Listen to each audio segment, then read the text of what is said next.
नमस्कार, आप देख रहे हैं फर्स्ट बिहार झारखंड और मैं हूं आपके साथ रागनी शर्मा। बिहार के सरकारी महकमे में कुछ महीने से जहां भ्रष्टाचार के मामले सामने आ रहे हैं, जहां राज्य सरकार के विभिन्न विभागों में घपलों की खबर जो है वह आम हो गई है, जहां कोई इंजीनियर जो है वह लाखों के जो कैश है उसे नष्ट कर देता है, तो कहीं दूसरी तरफ जो है वह अधिकारी जो है, सरकारी अधिकारी जो है वह घूस लेते हुए रंगे हाथ गिरफ्तार होते हैं।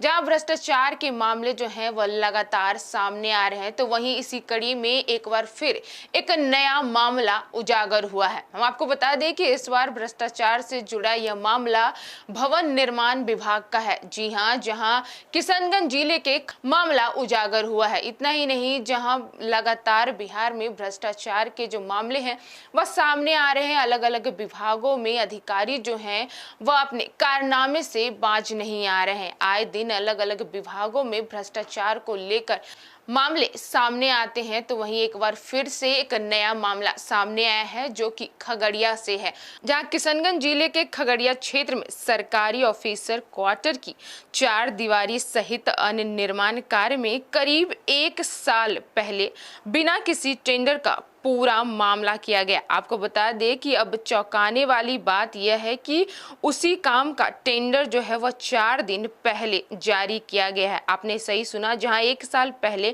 बिना किसी टेंडर के पूरा काम कर लिया गया था, तो वहीं 4 दिन पहले अब इस पूरे काम को लेकर टेंडर जो है वह जारी किया गया है, जिससे यह शक गहरा हो गया है कि टेंडर के नाम पर विभागीय अधिकारियों द्वारा पैसों की बैकडोर निकासी की जा रही थी। आपको बता दें कि इस खुलासे के बाद मामला सुर्खियों में आ गया है और तो और डीएम विशाल राज ने तुरंत इसे लेकर जांच के आदेश भी दे दिए हैं। वहीं इसी के साथ आपको बता दें कि जहां डीएम ने कहा है कि सरकारी नियमों के उल्लंघन की किसी को भी छूट नहीं दी जा सकती है, जहां भवन निर्माण विभाग के अधिकारी को सरकारी गाइडलाइन के अनुसार ही काम करना होगा। जहां जांच में अगर गड़बड़ी पाई गई तो न केवल टेंडर रद्द किया जाएगा, बल्कि इससे संबंधित अधिकारियों के खिलाफ भी कड़ी कार्रवाई की जाएगी। इतना ही नहीं, वहीं ऐसा पहली बार नहीं है जब भवन निर्माण विभाग में ऐसे घोटाले सामने आए हैं। लगभग 3 महीने पहले भी विभाग द्वारा जिला कोषागार परिसर में लाखों की लागत से गार्ड रूम और कई अधिकारियों के आवास का निर्माण किया गया था। उस समय भी निर्माण कार्य के कई महीनों बाद ही टेंडर जारी किया गया था। वहीं हम आपको बता दें कि डीएम के कड़े रुख के कारण उस समय टेंडर को रद्द करना पड़ा था। इतना ही नहीं, जहां विभागीय अधिकारियों पर लगातार बढ़ते दबाव के बीच भवन निर्माण विभाग के अधिकारी फिलहाल मामले में चुप्पी साधे हुए हैं, जहां इसके बावजूद फर्जी कागजी कार्रवाई की जानकारी भी सामने आई है। और तो और विशेषज्ञ मानते हैं कि यह जांच का विषय है कि किन किन स्तरों पर नियमों की अवहेलना की गई है और किन अधिकारियों ने प्रक्रिया का उल्लंघन किया है।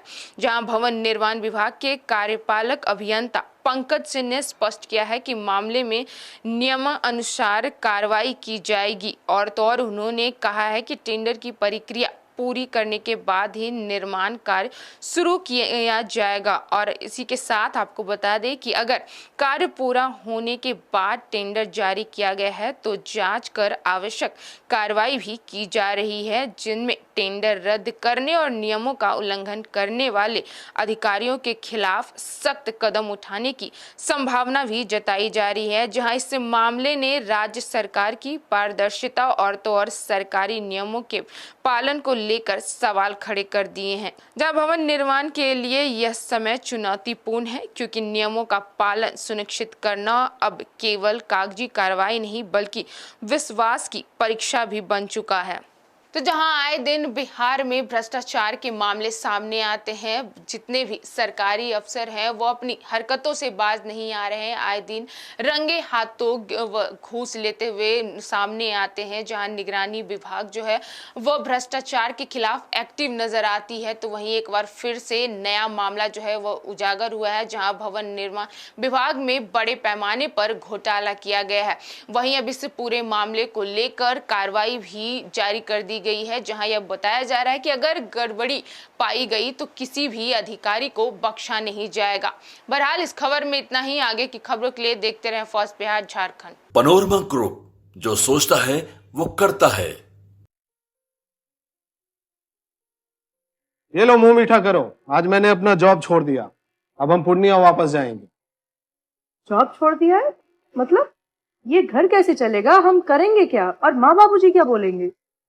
इसलिए मैं एक और मिठाई का डब्बा लाया। अपने बिजनेस के लिए लोन अप्रूव हो गया। अरे लोन अप्रूव हो गया वो तो ठीक है, लेकिन पूर्णिया में हम रहेंगे कहाँ? अपना घर भी तो नहीं है वहाँ। इसलिए तो एक और मिठाई का डब्बा अलग से लाया हूँ। हमने पूर्णिया में घर ले लिया है, पूर्णिया के ई होम्स पैनोरमा में। पूर्णिया में पैनोरमा ग्रुप लेकर आए हैं ई होम्स पैनोरमा।